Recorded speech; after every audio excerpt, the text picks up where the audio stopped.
What if a myth was just a shadow of the truth? We've all heard the tale of a fearsome Minotaur, a monster lurking in a twisted labyrinth beneath a palace on the island of Crete. But the reality is far more compelling than the legend. The labyrinth was real, and it was the heart of Europe's first great civilization, a Bronze Age superpower of artists and sea lords who commanded the waves nearly 4,000 years ago. They left behind no grand tales of conquest, only enigmatic art, a silent, unreadable language, and the mystery of their own sudden, violent end. This is the story of the Minoans. Before history was written, when the world was still draped in the mists of myth, there was an island. It sat in the heart of the wine-dark sea, a bridge between the continents of Africa, Asia, and a still sleeping Europe. This island was a spine of rugged mountains cloaked in cypress and oak, a land of deep gorges and caves that were said to be the birthplaces of gods. Its fertile plains were blessed by the sun, nurturing groves of ancient olive trees and vineyards that clung to the hillsides.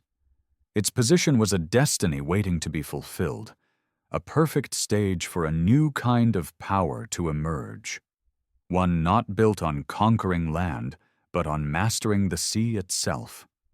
This island was Crete. For thousands of years, the story of ancient Crete was not a work of history, but a terrifying bedtime story told by its neighbors. It was the legend of a powerful king named Minos, who ruled from a grand palace and commanded the seas with an unmatched fleet. The story goes that Minos had angered the gods, specifically Poseidon, the shaker of the earth. As punishment, his wife gave birth to a monstrous creature, a being with the body of a man and the head of a bull, the Minotaur. Ashamed of this creature but unwilling to kill his own stepson, King Minos commanded his master craftsman, the brilliant inventor Daedalus, to construct an inescapable prison. Daedalus built the labyrinth, a maze so complex, so bewildering, that even he could barely find his way out. Here, the Minotaur was imprisoned, and here it was fed a horrifying tribute. Every 9 years, the city of Athens, which had been subjugated by King Minos, was forced to send 7 of its finest young men and 7 of its most beautiful young women to be sacrificed. They were sent into the labyrinth, never to be seen again, their screams swallowed by the winding stone corridors until they met their end at the hands of the beast. This dark legend of a brutal sea king, a monster, and a bloodthirsty tribute was how the world remembered the power of ancient Crete. It was a tale of Athenian heroism, of the hero Theseus sailing to the island, vowing to end the sacrifice. It was the story of Minos's own daughter, Ariadne, falling in love with the hero and giving him a ball of thread to unwind, a clever trick to navigate the maze and slay the beast within. For 3,000 years, that was the entire story.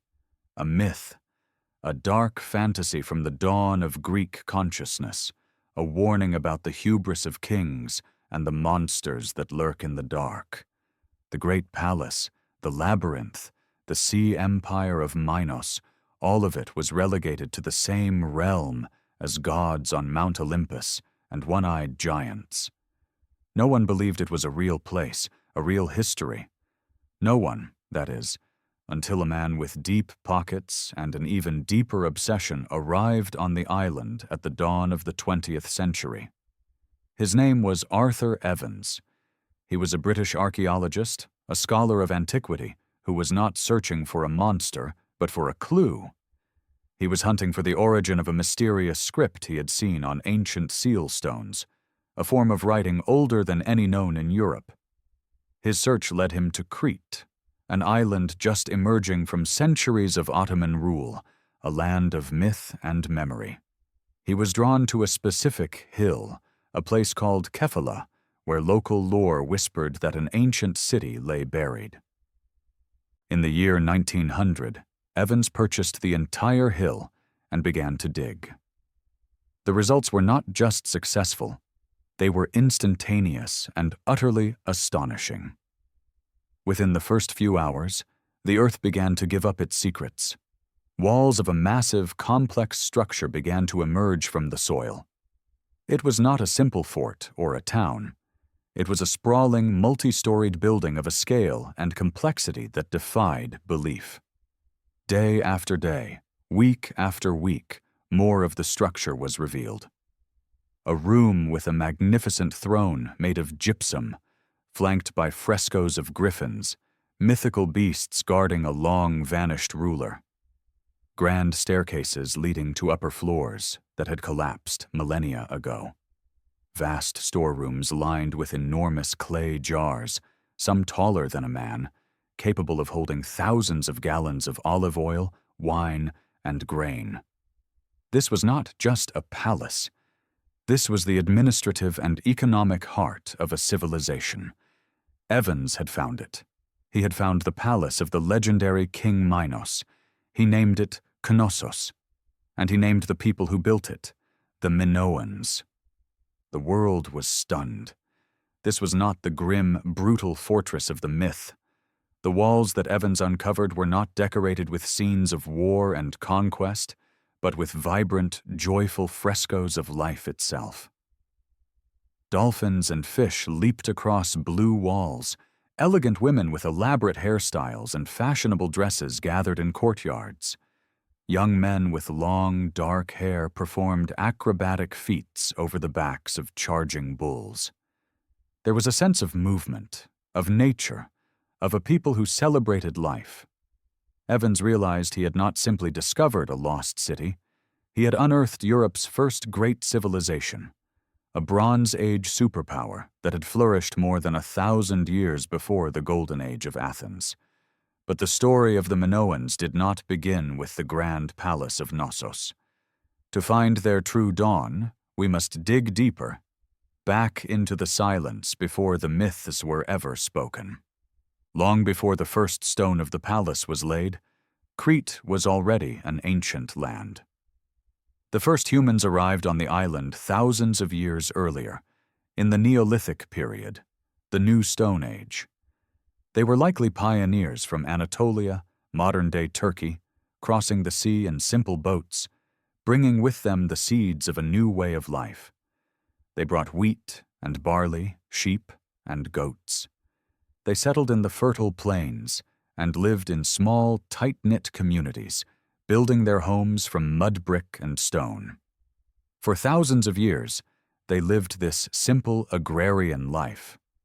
They worshipped deities of nature and fertility, particularly powerful female goddesses, figures whose worship would echo through the entire history of the island. Their world was small, centered on the village and the cycle of the seasons. But the island's location meant it could not remain isolated forever.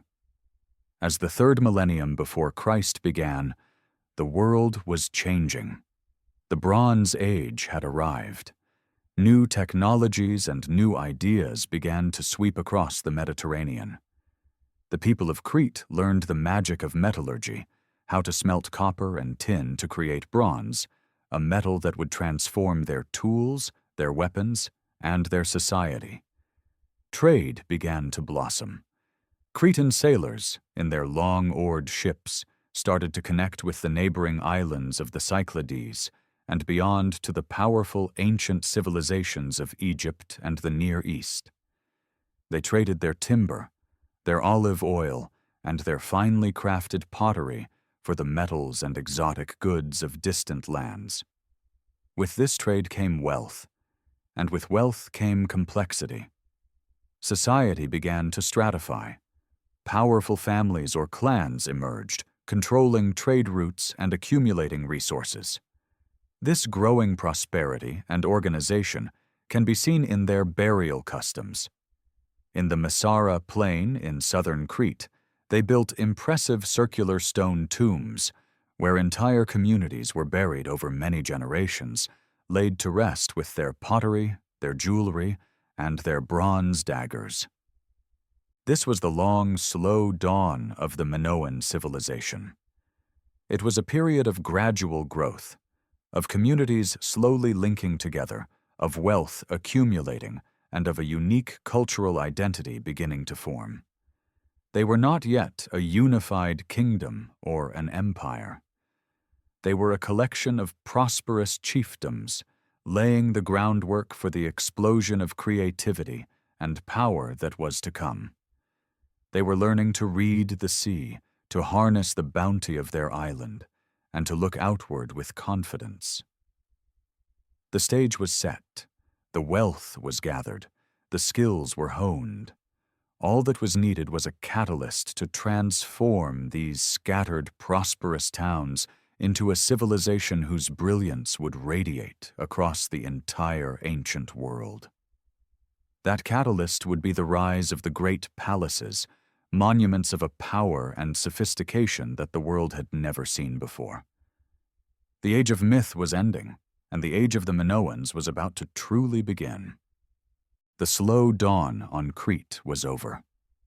What came next was not a gradual evolution, but a quantum leap, a great flowering of culture and power that announced the arrival of a major new force in the Bronze Age world. Around the year 1900 BCE, a profound transformation swept across the island. The scattered towns and chiefdoms consolidated, and at their hearts, magnificent new structures began to rise. These were the great palaces, the defining monuments of the Minoan Golden Age, but to call them palaces is to sell them short. These were not the grim, fortified castles of medieval warlords, nor the secluded homes of paranoid kings. The Minoan palace was something entirely new, something the world had never seen. It was the unfortified heart of a civilization, a sprawling, labyrinthine complex that served as a center of government, a place of worship, a hub of industry, and a vast warehouse for the island's wealth, all at once. It was the engine of the Minoan world. To understand this age, we must walk the halls of the greatest of them all, Knossos. The first thing a visitor from the ancient world would have noticed is what was missing.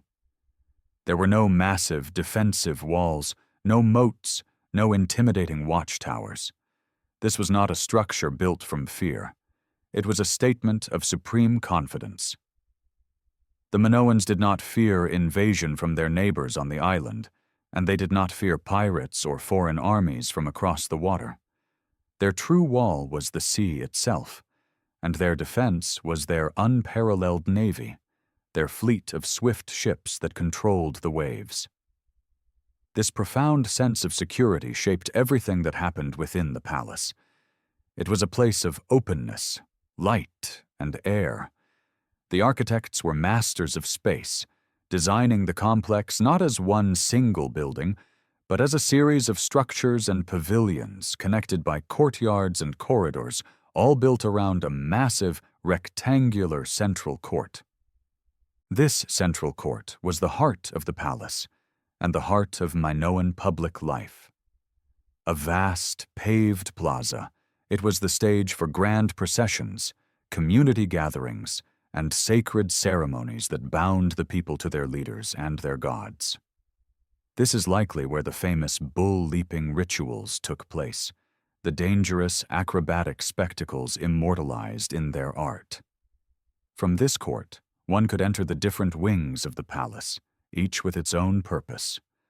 The west wing was the domain of ceremony and administration. Here was the throne room, an intimate chamber where a mysterious ruler or high priestess held court, sitting on a gypsum throne that remains in place to this day.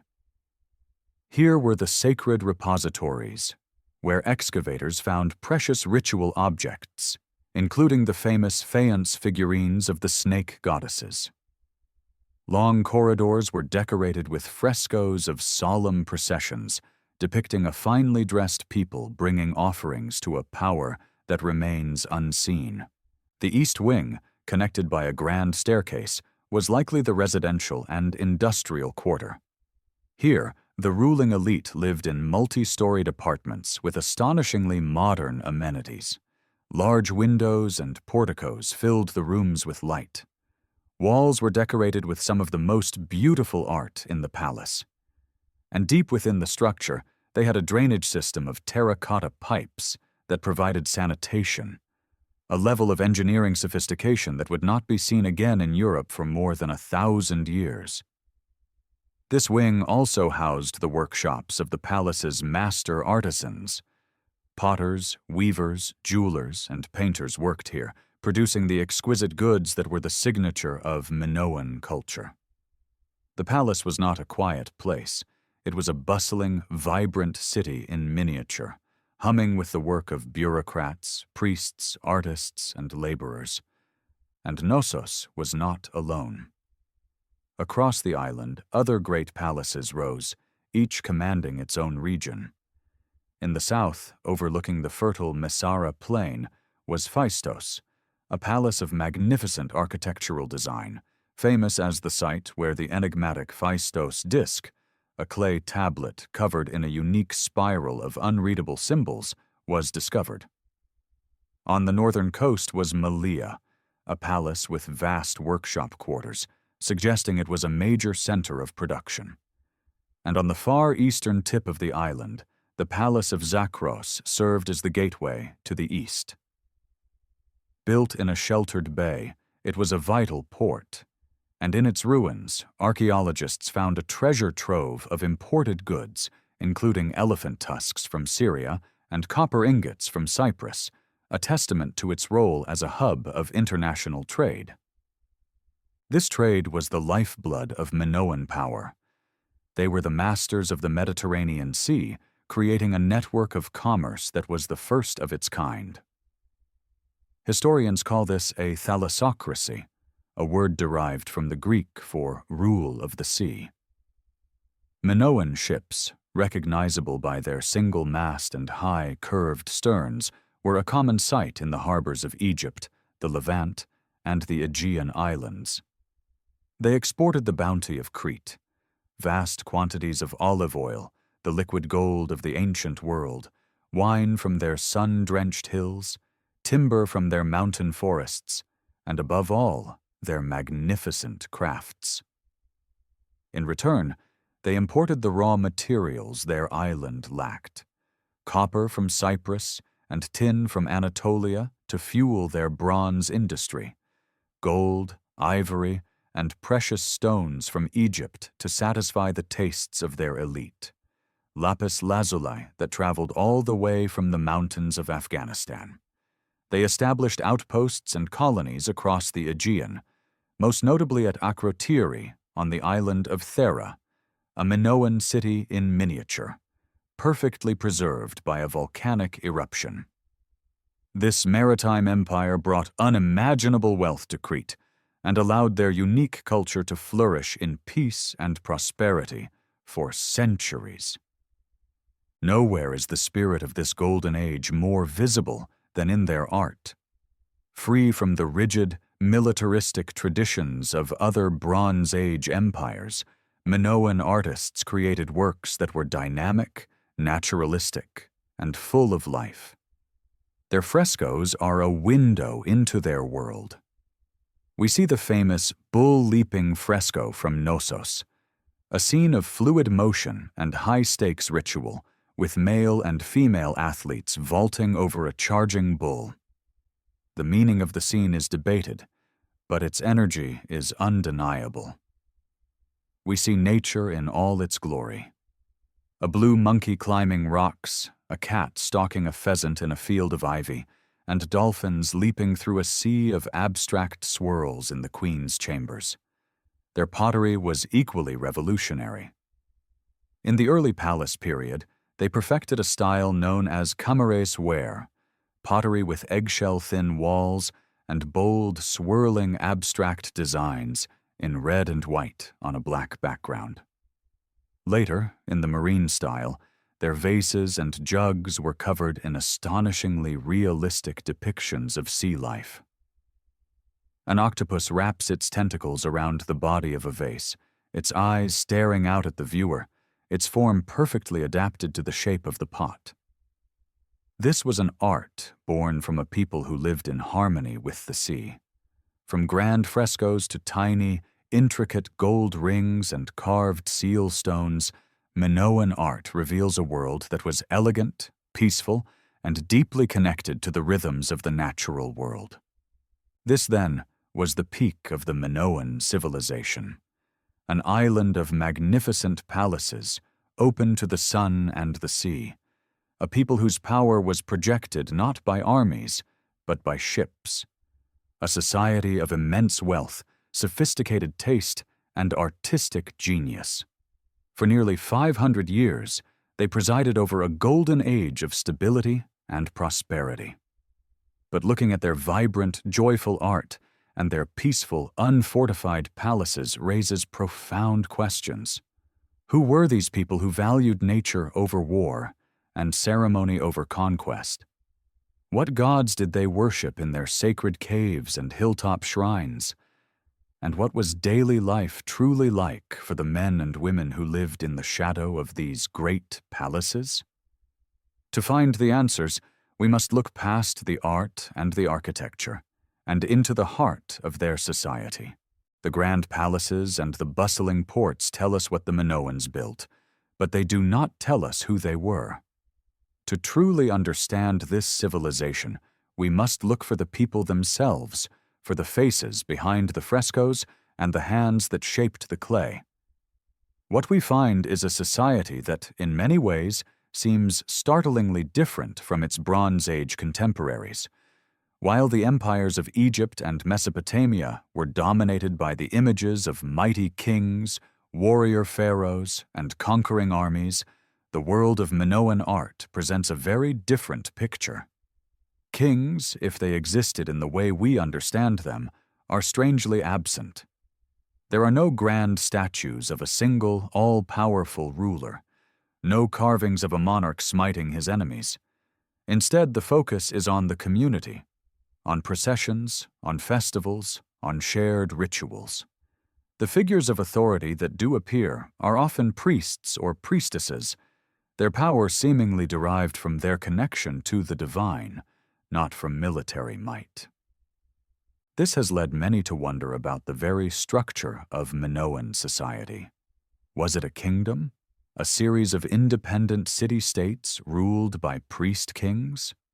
Or perhaps something else entirely, a form of theocracy where religious authority held ultimate power? We don't have the texts to tell us for sure, but the art provides a compelling clue. And perhaps the most striking feature of that art is the prominent, vibrant, and central role played by women.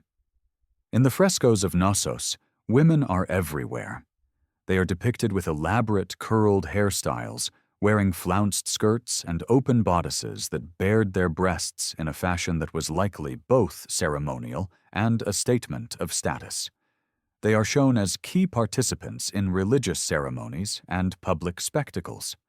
At the grandstand fresco, they are the main audience, seated and engaged, while the men are smaller figures in the background. In a culture where so much seems to have revolved around ideas of nature, fertility, and the cycles of life, it seems that women held a position of respect and influence that was unique in the ancient world. They were not just wives and mothers, but priestesses, and perhaps even rulers, the earthly representatives of the great goddesses they worshipped. To understand the Minoans is to understand their religion, a faith that was deeply intertwined with the natural world around them. They did not build massive, separate temples to their gods, like the Egyptians or the Greeks who would follow. For the Minoans, the sacred was found in nature itself. Their places of worship were the dark, echoing depths of caves and the wind-swept summits of mountains. Archaeologists have discovered numerous peak sanctuaries, remote shrines on mountaintops where the Minoans would leave offerings. Here, they would light bonfires, make animal sacrifices, and deposit small clay figurines, votive offerings in the shape of people, animals, and afflicted body parts, prayers for healing and protection rendered in clay. These were places that brought them closer to the heavens, places of powerful spiritual energy. The caves were equally sacred, seen perhaps as the womb of the earth goddess, a place of birth and regeneration. In the cave of Psychro, legend holds that the great god Zeus was born. Long before that Greek myth, it was a major Minoan cult center, where pilgrims left behind bronze daggers and other precious offerings to the deities of the underworld. And who were these deities? The Minoans did not worship a pantheon of gods with human dramas and squabbles like the later Greeks on Olympus. Their divine world was dominated by a single, powerful female figure, a great goddess who took many forms. She was a mother goddess, the source of all life and fertility. She was the mistress of animals, depicted flanked by lions or holding snakes. She was the goddess of the household, of the harvest, and of the afterlife. The most famous images of her are the faience figurines of the snake goddess found at Knossos.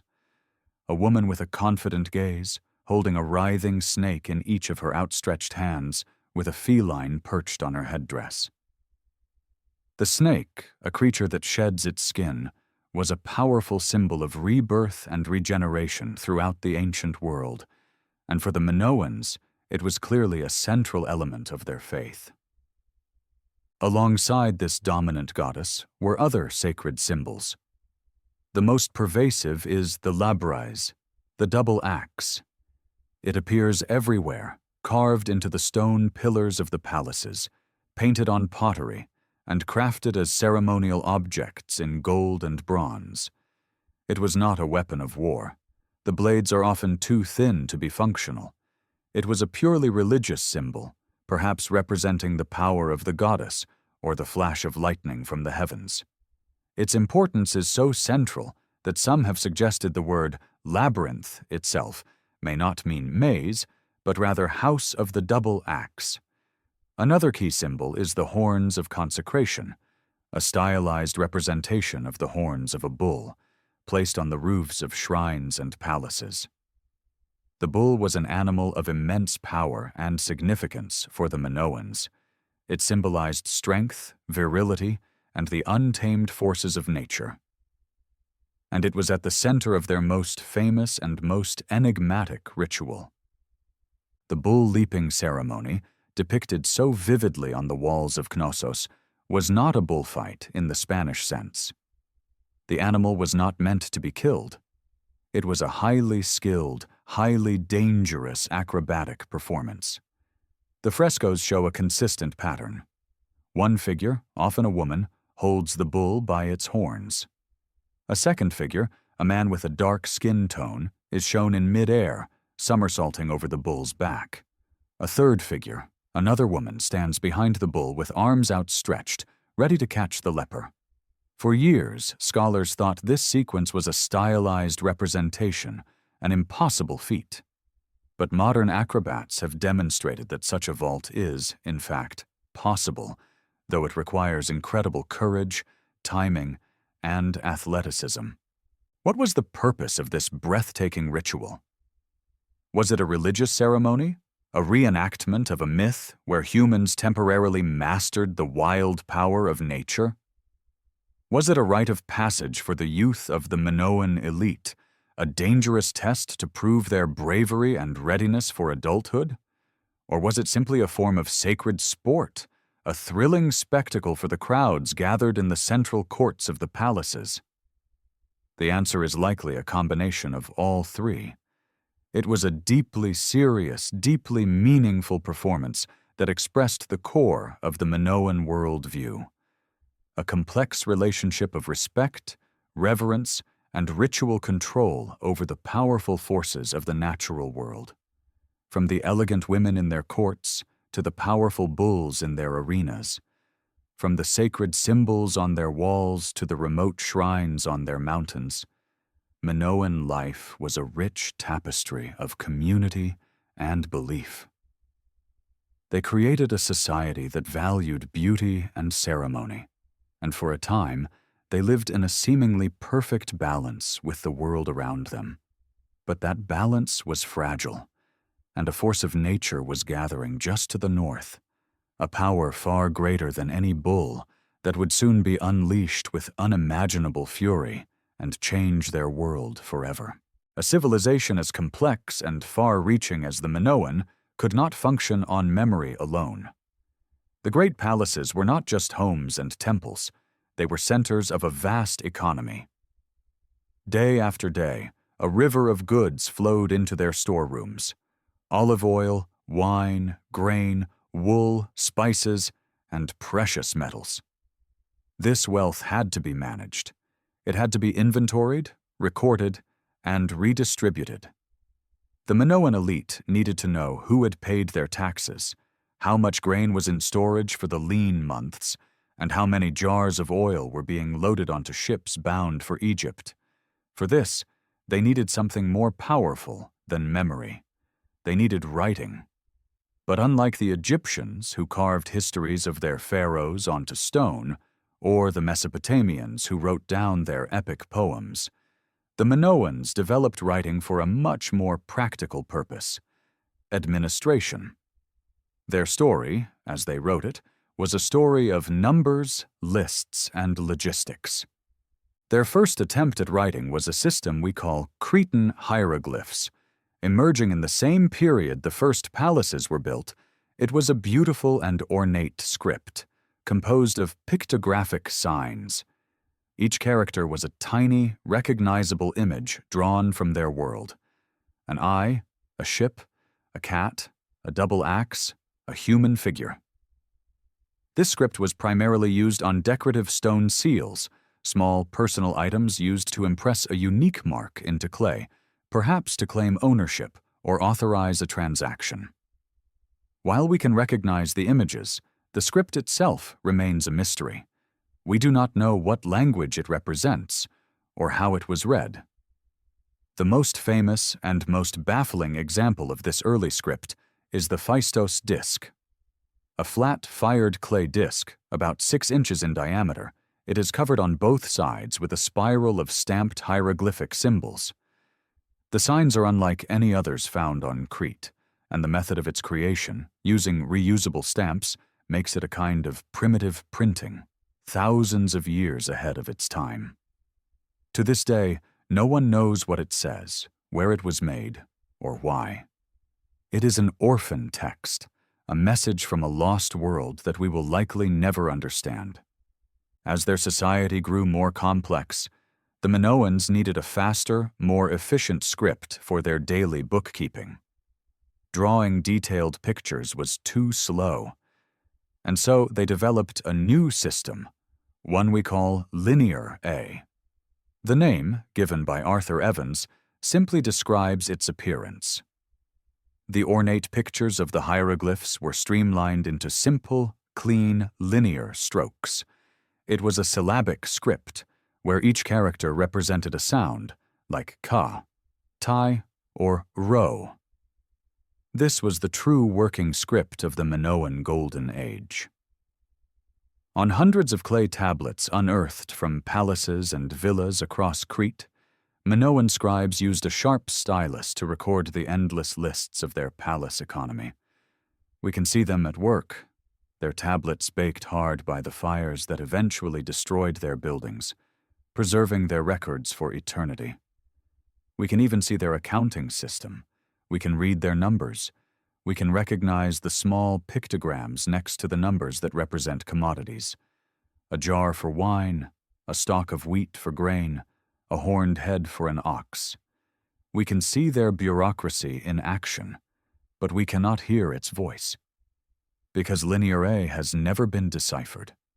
This is one of the greatest frustrations in the study of the ancient world. We have their art, their architecture, their tools. We have their very own words written in their own hand, and yet they are silent. We do not know the name of a single Minoan king, queen, or priestess in their own language.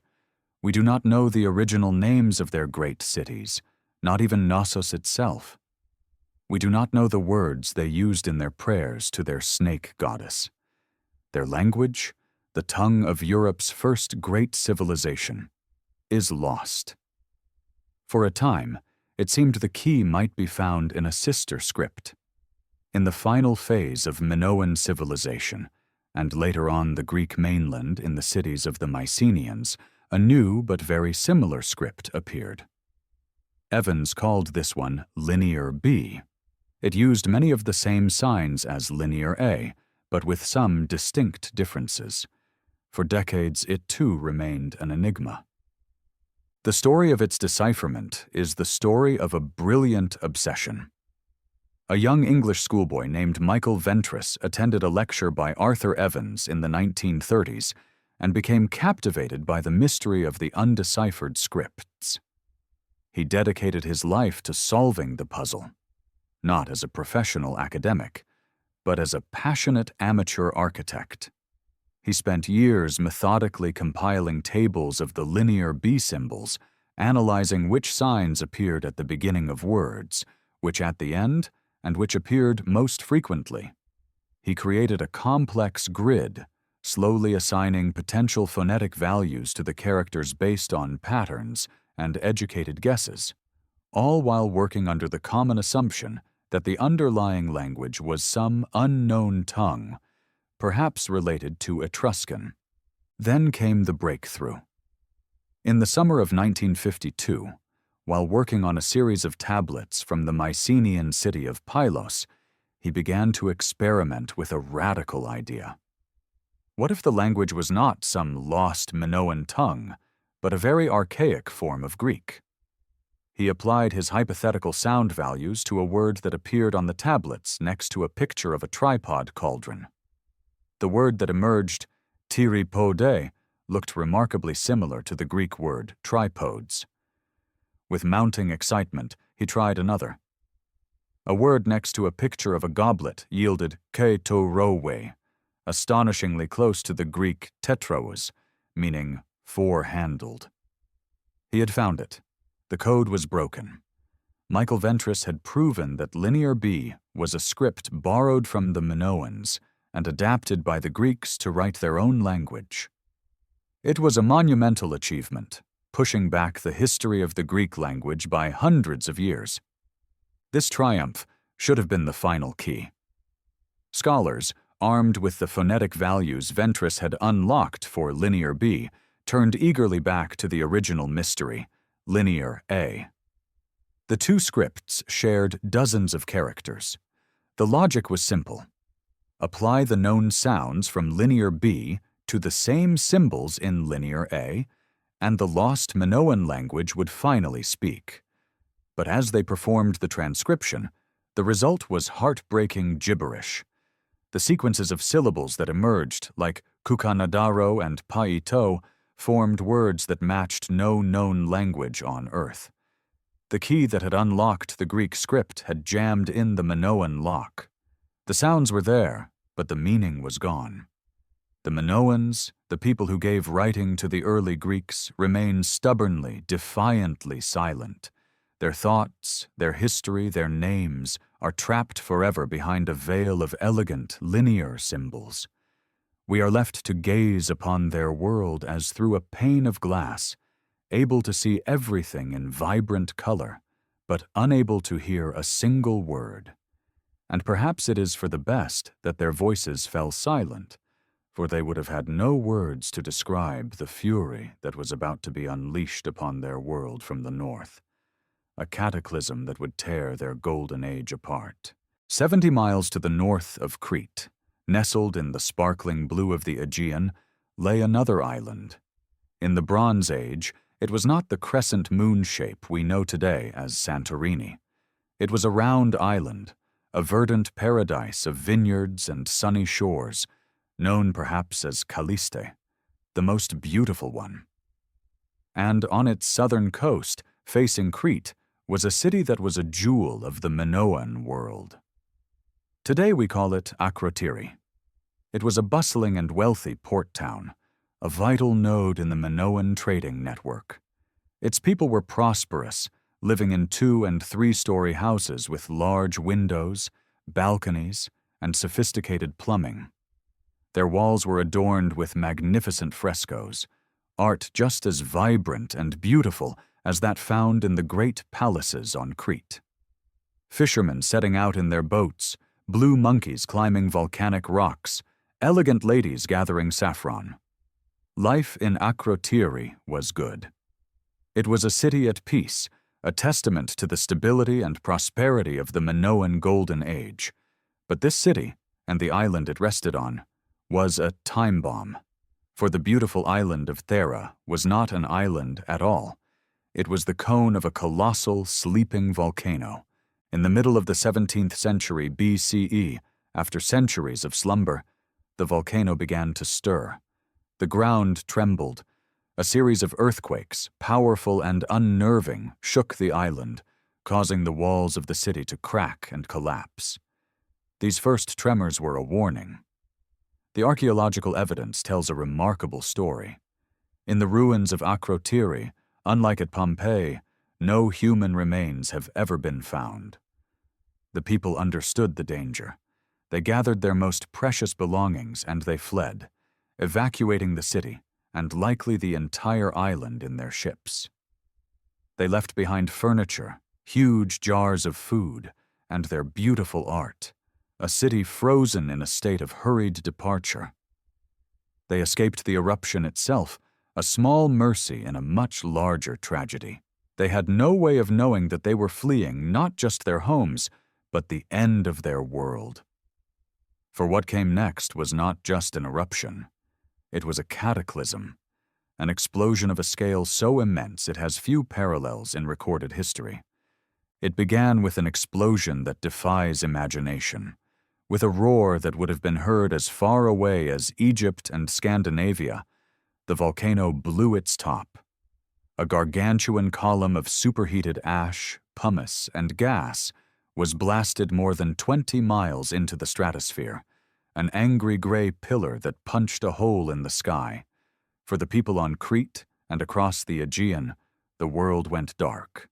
The sun was blotted out, turning midday into a terrifying, unnatural twilight. As the colossal plume churned in the upper atmosphere, it began to rain down pumice and ash, blanketing the surrounding islands and the sea in a thick gray layer. Then, the great column, too heavy to support its own weight, collapsed back on itself. It created pyroclastic flows, incandescent avalanches of gas and debris heated to hundreds of degrees, moving at the speed of a hurricane. These flows scoured the surface of Thera, obliterating every trace of life, and burying the city of Akrotiri under more than 100 feet of ash, preserving it perfectly in its final moments. But the most devastating blow was yet to come.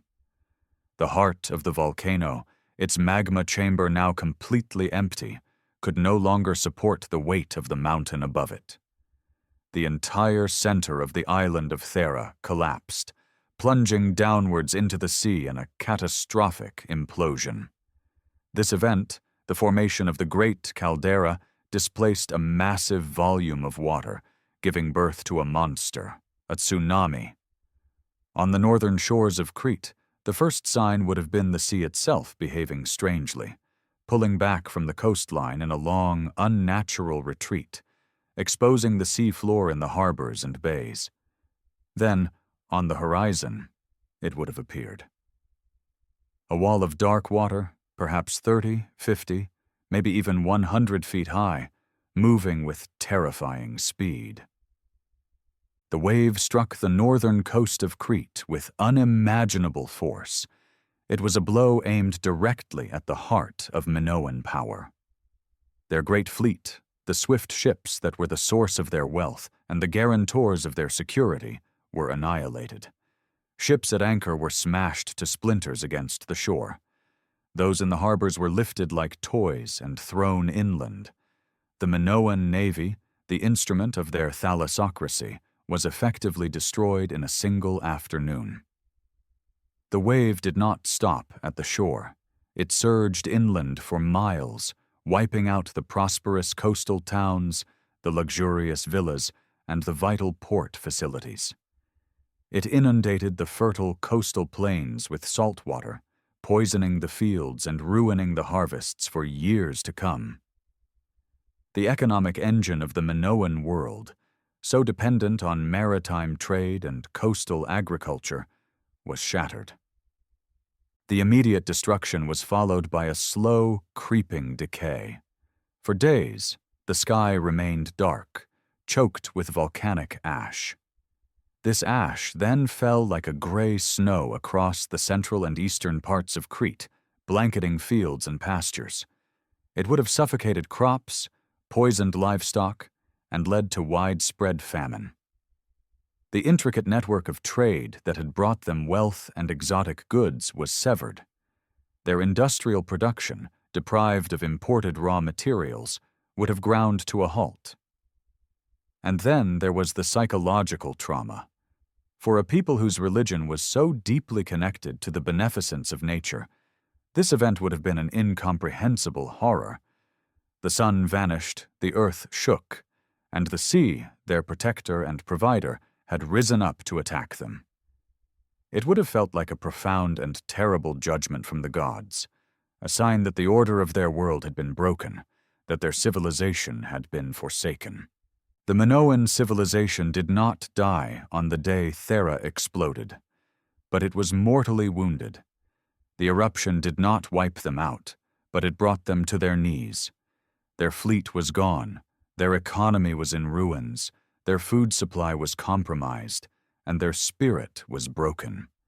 For centuries they had lived in a world without walls, secure in their mastery of the sea. Now that shield was gone. They were left exposed, impoverished, and vulnerable. The golden age of Minoan Crete, an era of peace, art, and prosperity, had been brought to a sudden and violent end by the fury of the earth itself. And on the mainland of Greece, a new power was watching.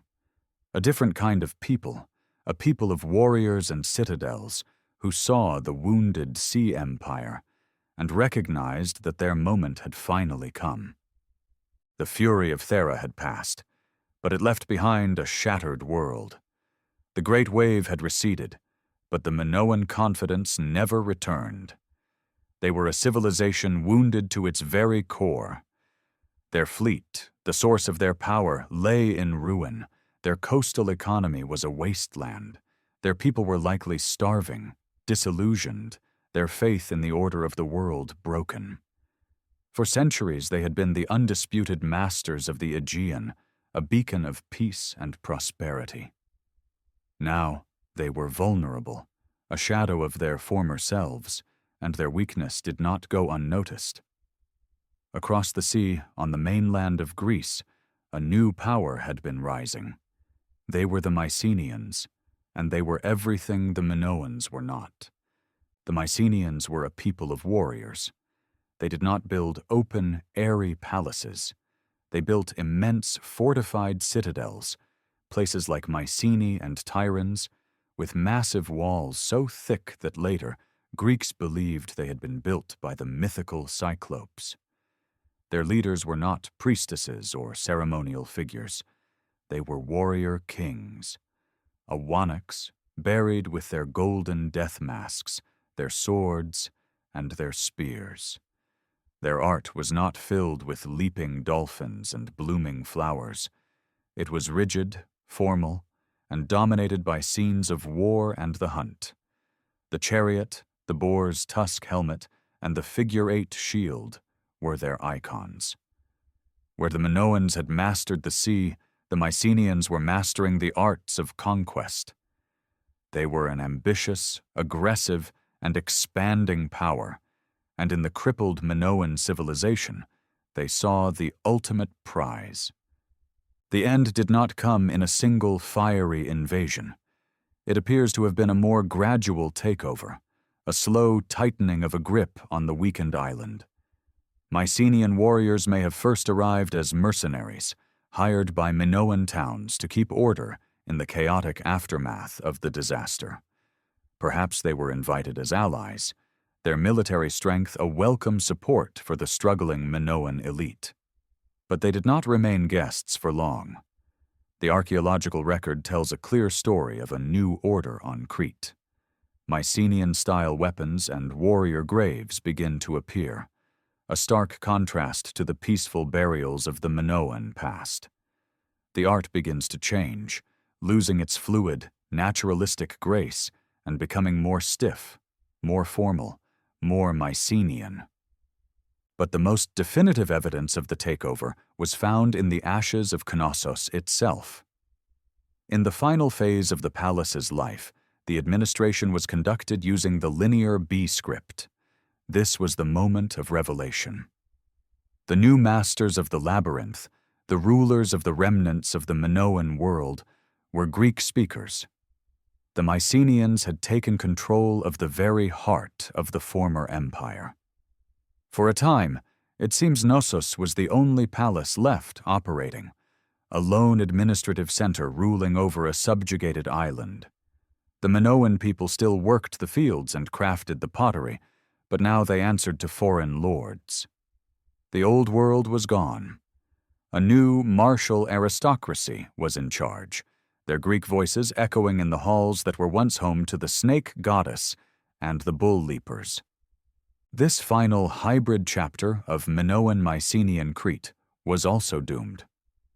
Around the year 1450 BCE, a great wave of destruction swept across the island, and all the other major Minoan sites were burned and abandoned for good. Then, about 75 years later, the final blow fell. The great Palace of Knossos itself was consumed by a cataclysmic fire. The blaze was so intense it turned the clay walls to brick and collapsed the upper stories. The rule of the Mycenaeans on Crete was over, and with the fall of Knossos, the light of the Minoan civilization, which had burned so brightly for more than a millennium, was finally extinguished. The island descended into a period of poverty and isolation. The great palaces were abandoned to the wind and the rain, their vibrant frescoes fading, their halls slowly filling with the earth that would keep their secrets for the next 3,000 years.